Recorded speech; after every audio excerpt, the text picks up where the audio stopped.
Bismillahirrahmanirrahim. Assalamualaikum warahmatullahi wabarakatuh. Alhamdulillah, wassalatu wassalamu ala rasulillah wa ala alihi wa sahbihi wa man walah, wa ba'd. Saudara-saudariku dimanapun Anda berada, Alhamdulillah mengucap syukur kepada Allah subhanahu wa ta'ala. Kita semua insan beriman khususnya telah menyempurnakan rangkaian ibadah selama bulan Ramadan tahun 1443 Hijrah khususnya, bahkan telah menunaikan pula sholat Idul Fitri dan berbahagia di hari raya yang tentunya akan mengumpulkan banyak memori baik di masa kini pun demikian untuk masa yang akan datang. Lebih dari itu, ada sesuatu yang sangat istimewa masih di rangkaian bulan Syawal. Bila hari pertamanya kita menunaikan sholat Idul Fitri, bercengkrama dengan keluarga, membangun silaturahim yang erat, maka dari sejak hari keduanya sampai dengan akhir bulannya ada bentangan yang sangat istimewa yang hanya terdapat di bulan Syawal dan langsung informasinya diberitakan oleh Nabi Sallallahu Alaihi Wasallam.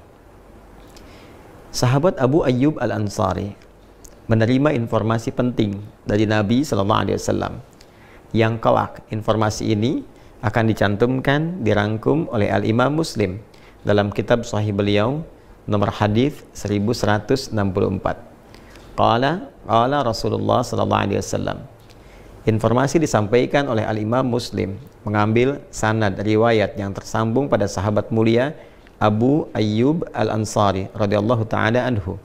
Beliau menyampaikan satu kali Rasulullah sallallahu alaihi wasallam pernah bersabda, "Man shama Ramadhana thumma atba'ahu sittan min Syawal," atau di riwayat lain bisittin min Syawal, fakana kasyami dahri. Siapapun insan beriman yang telah menyempurnakan puasa Ramadan, kemudian dia ikuti itu dengan menunaikan puasa 6 hari yang berlangsung di bulan Syawal, maka nilai puasa gabungan antara Ramadan yang sebulan itu plus 6 hari yang ditunaikan di bulan Syawal ini, digabungkan keduanya nilainya sama dengan puasa selama 1 tahun. Masya Allah, sebulan ditambah 6 hari itu punya nilai yang setara dengan 1 tahun. Ada 3 hal penting yang dapat diulas dari keterangan hadis ini.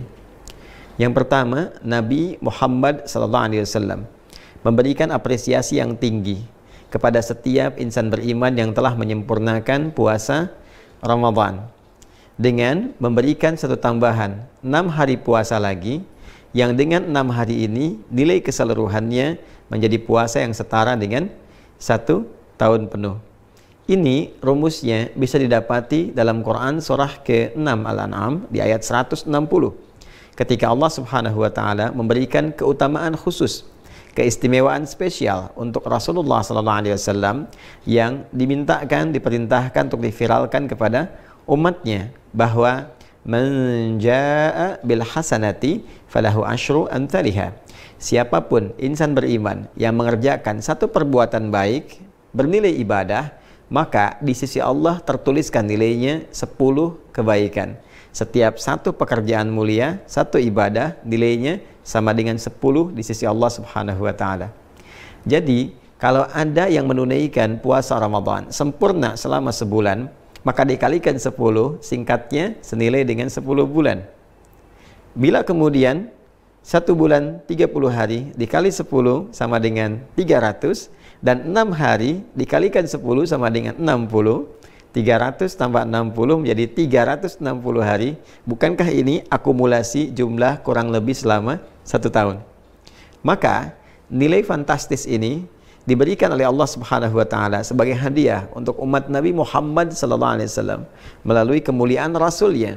Puasa 1 bulan Ramadan plus 6 hari Syawal nilainya sama dengan 1 tahun penuh. Yang kedua, ini yang paling penting juga untuk dipahami, bahwa teknis penunaian puasa Syawal ini diungkapkan dengan kalimat thumma atba'ahu sittan. Kemudian diikuti menggunakan diksi kata thumma, lalu menggunakan kata atba'a. Ini memberikan kesan kepada kita bentuk umum dengan dua pemaknaan. Bisa berurutan, bisa juga berselang. Karena kata thumma itu memberikan kesan jeda yang bisa berurutan secara langsung atau diselingi oleh satu kondisi, kegiatan atau peristiwa yang lain, tapi tetap diikutkan dalam frame yang sama. Artinya penunaian ibadah siam sunnah di bulan Syawal ini selama 6 hari itu bisa dilakukan dengan dua cara.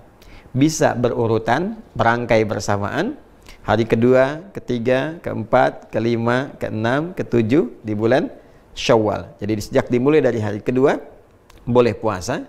Kalau ingin langsung berurutan, ketiga, keempat, kelima, keenam, dan hari ketujuh, 6 hari. Jadi selesai kalau dikerjakan berurutan di hari yang ketujuh di bulan Syawal. Karena hari pertama haram hukumnya berpuasa. Namun jika ada kondisi yang menjadikan tidak memungkinkan dilakukan secara berurutan, maka boleh. Misal diselang dulu selama 1 hari, 2 hari, atau berdasar kondisi tertentu. Boleh jadi hari kedua masih ada pertemuan keluarga. Masih banyak hidangan-hidangan yang dipersembahkan. Kadang kunjungan ada makanannya. Maka sunnah yang terbaik adalah tidak berpuasa. Karena sedang suasana bahagia, kemudian dijamu, dan sunnahnya kita membatalkan makan bersama. Itu yang didahulukan. Nanti ada jeda-jeda berikutnya yang boleh jadi kegiatannya lebih longgar, lapang, tidak ada jamuan-jamuan tertentu, maka bisa dilakukan. Boleh, silahkan. Hari pertama misalnya kita tidak berpuasa, hari kedua kita mulai berpuasa, hari ketiga jeda misalnya, keempat jeda, kelima berpuasa. Yang penting ada bentangan waktu sebulan untuk ditempuh guna menyempurnakan 6 hari puasa Syawal ini. Yang ketiga, persoalan fikih yang juga tidak kalah penting. Bagaimana bila ada yang masih memiliki utang qadha?